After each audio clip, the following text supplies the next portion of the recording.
For the next 3 to 4 years, I will be attending the University of...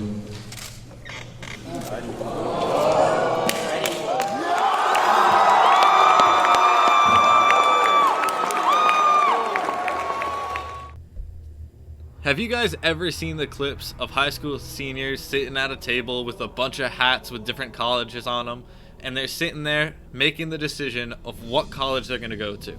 They've been given scholarships from multiple different schools throughout maybe 1, 2, maybe even up to 3 years if they showed a lot of potential at a very early age. They've had all that time to think about what one school they would want to go to, where they think they would have the best shot to be the best possible athlete and earn the most money whenever they make it to whatever league, be the highest draft pick they could possibly be. They sit there, they make that decision, and it's nationally televised all over ESPN.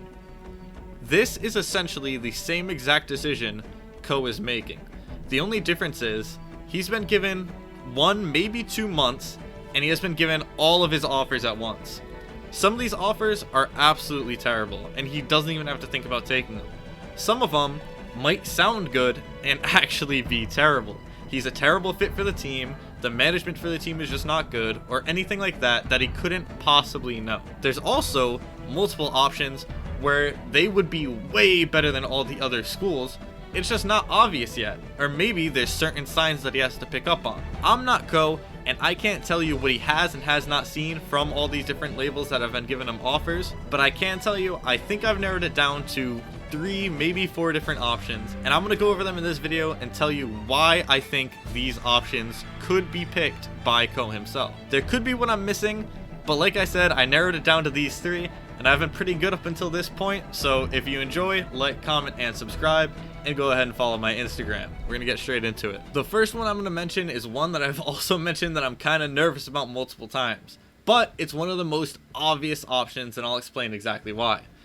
Internet money is the perfect fit for Koh. They go for rappers based on potential, which, if you don't already know, Koh has done numbers on YouTube and on Twitch, but has unprecedentedly low numbers on Spotify, and I couldn't even find a SoundCloud for him. For someone of Koh's stature to have the amount of attention on him that he does is very unusual. Being friends with FaZe, RiceGum, Cole Bennett, again, all of this is very unusual. This doesn't happen, and I'm worried that this could affect his offer from larger labels.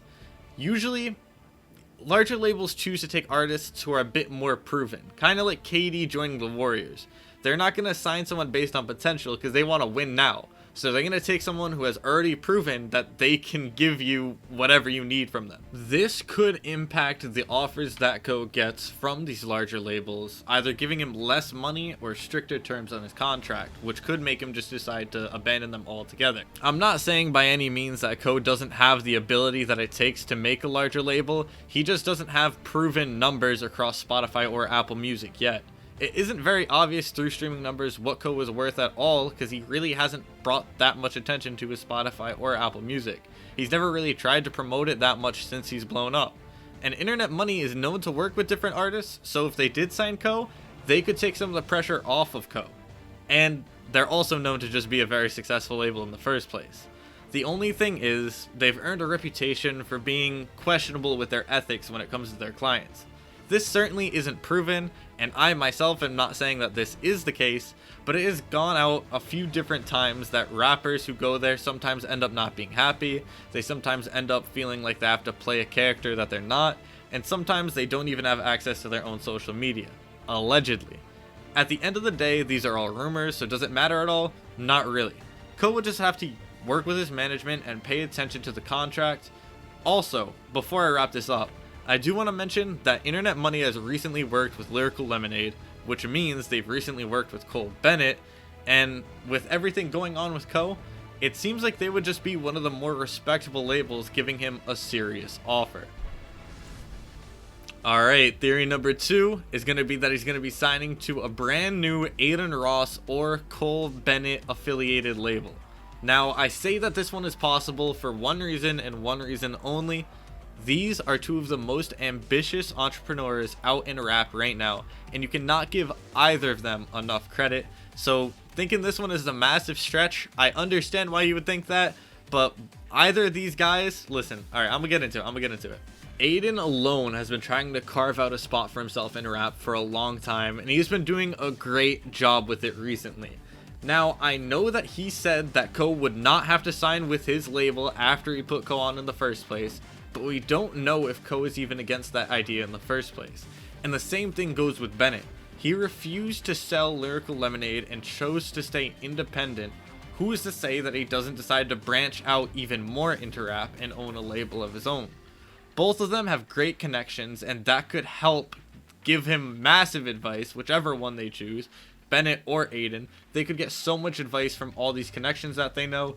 Adin has been hyping up an announcement recently, and both have more than enough money to give it a shot. Now, if you don't already know, Adin accidentally leaked an offer that was given to him that basically it proved he could throw money towards a project like this, and that, just so you know, this type of project could give serious rewards if it worked out and he actually got a successful label of his own.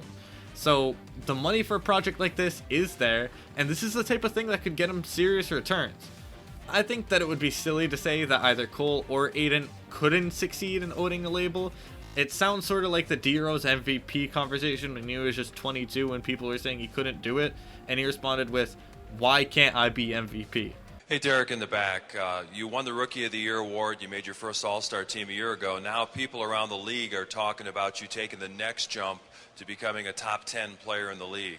I know you've never been one to back away from a challenge. What kind of expectations do you set for yourself individually going into year 3? It's high. The way I look at it within myself, why not? Why can't I be the MVP of the league? Why can't I be the best player in the league? I don't see why. Why can't I do that? Same thing with Koh and Adin. Why can't they succeed in running a label? There's not really any reason why they couldn't do it. They have the connections they need, they could build the team around themselves, and they would certainly have to be willing to fail a few times along the way, but these are some of the most respected people in rap for a good reason. They've already beat the expectations for themselves. They already beat the odds. Who's to say that they don't try something new with an incredible artist and incredible potential behind that artist? It could really work out, and all of them together could destroy the odds with a new branch for rappers to make it to the mainstream audience. Now, I do want to absolutely mention, even if this isn't the case with Koh, this is something we could see in the future with either Cole Bennett or Adin Ross, and both of them really deserve their respect, especially Adin. You see him getting disrespected here and there. It's not really that hard to find. He's really done something unbelievable with his channel, with his streaming, all that. He's turned it into much more than being just a streamer, and there's definitely more on the way from him. So just respect out to Adin real quick. Let's get a wade in the chat, and we're going to move on to the final theory. Alright, now we're going to talk about something I noticed on Koh's story. Now, if you look through on his first initial post, I'm going to show you guys right now on the screen. It says JG Network, the Network Advisory, and it says this guy Brian Schur. These three names, Network Advisory, makes sense. My goal here is to find out who JG Network is and who Brian Schur is. So we're gonna go, if you look a little deeper in his story, he mentions JG Schur a second time, JG Network a second time, and he mentions Brian Schur. So each of them appear twice. Thought that was a little noteworthy. Each of them were congratulating him, so I wanted to look a little bit more into who each of these guys are. Now, JG Network, he just works with the Network Advisory, makes complete sense. Everything kind of checks out there, not really anything to delve into here. If you look, he has pictures of Juju, pictures of Adin on there. They're both signed to this guy, to the Network Advisory at least, so it makes sense for them all to appear here. On the other hand, Brian Schur now. We're going to look at his account a little bit. Now, it says he's partnered with the Network Advisory. Certainly makes a lot of sense, but it also says he works with QC. Now, QC, they're a label, so we're just going to look into a couple things here, right? First, we're going to go on Wikipedia, look who signed to QC, just because. And if you look, we got the Migos, we got City Girls, we've got Lil Baby. It says Trippie Redd and Cardi B have management deals. So this is noteworthy, right? But it doesn't really tell us anything. Seeing who signed doesn't say anything. But if you go back to the story, the two songs that we're playing, the first one is a J. Cole song that features Lil Baby. I put you over everything to fill the void, and when you're gone, will I have anything or will I be destroyed? the one all the way at the end, that story features Lil Baby. Ain't nobody fucking with us. I can't sit around and talk about other niggas. That shit all don't care what he did.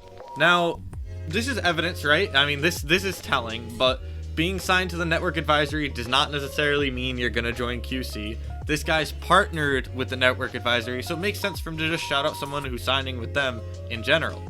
I go through the verified followers that, or verified people that Koh is following, and I go all the way through every single person. I didn't see anyone from another label. I could have missed it, but I was looking for QC, and I found these two other guys, Coach K, and the other one is the CEO of QC. Now, Koh is following both of these people. That seems a little odd. But again, he could have just met Brian Schur, met these guys with him, because Brian Schur works with those guys, but he's with the network advisory. They could have pitched something to Koh and not made a serious offer, and not made an offer that Koh is taking. Koh following them, to me, that's telling. So here's the thing that is happening, at least from my side. Internet Money, they don't have much evidence right now that it's them. Same thing with the Adin Ross thing, besides him announcing something. And Cole Bennett doing it does seem like a bit of a stretch. He's a director. He seems to enjoy the directing and the creative process of that. Label, it's just not the same thing. Adin, I could see doing it, but there's not much evidence behind it right now, and Internet Money makes a lot of sense. But QC has way more evidence. The thing is, QC seems like such a dream scenario. I mean, Koh going from just a couple months ago having maybe a couple thousand followers to now being in the same like label as Lil Baby, Lil Yachty, City Girls. They have the management of Cardi B, and the label's also managing Trippie Redd. I mean, this is the dream scenario. This is something that I couldn't imagine being possible, but if it was, Koh absolutely needs to take this offer. Now, obviously, if they're fleecing him, don't. Like, make sure it's an actual good offer. But if their offer is good, oh my, I mean, you're talking about, I said Internet Money would be taking the pressure off of Koh, right? And Koh already is great with the pressure. He freestyled in front of Cole Bennett and just did not even blunder slightly. Like, he absolutely killed it 100%. We all saw that if you're watching this video. But going to right now, talk about taking the pressure off of Koh. He gets a song with Lil Baby. Like, where there's just no, like, you don't fail that. You have to at least just hold your own, and if Koh can't do that, he's not gonna make it. Koh can absolutely hold his own. I've listened to a little bit of his SoundCloud discography that he has out right now. Koh can hold his own with Lil Baby. He has a little style that low-key, the chemistry would be nice. Now, I might be getting too excited here, because as I said, I don't know if QC is the type of label to hire someone based on their potential. This seems like a total Internet Money move to sign this guy. But, I mean, for them, this could be a huge win as well. I mean, Koh has astronomical potential right now. And he brings a lot of people who are going to back his music, who are big influencers. I've already talked about all this. QC having the most evidence? Like, damn, bro. This could be absolutely insane. An absolute dream case scenario for Koh. I feel bad if I'm hyping it up and, you know, it's not someone like them or equal value. You could argue Internet Money is near the same, you know, level of importance as them, right? But I'm just saying. I'm just saying, bro. Like, imagine Koh with Lil Baby on the track. That kind of sounds nice to me. All you guys, you know, spam whatever you think is right in the comments. Spam whatever you think is right in the chat. See if we got Koh to smile a little bit, or if he's smiling right now if you're watching this on stream. Like I said, Instagram, follow Koh, obviously, if you're not doing that already. Let's get a sub train or something going. Have a good one, and I will see you guys later. Wait a minute. We just got an update. This is what Koh just put on his story. Twitch pre-show event with Adin Ross. Twitch, Adin Ross, 6 to 7:30 Eastern Standard Time. DJ Khaled, Lil Baby, Migos, and more. Okay, so now we got Lil Baby and Migos. Okay. All right. I'm just saying. All I'm saying, you know, that's a little more evidence towards the QC thing. I'm going to leave it to you. See you guys later, man.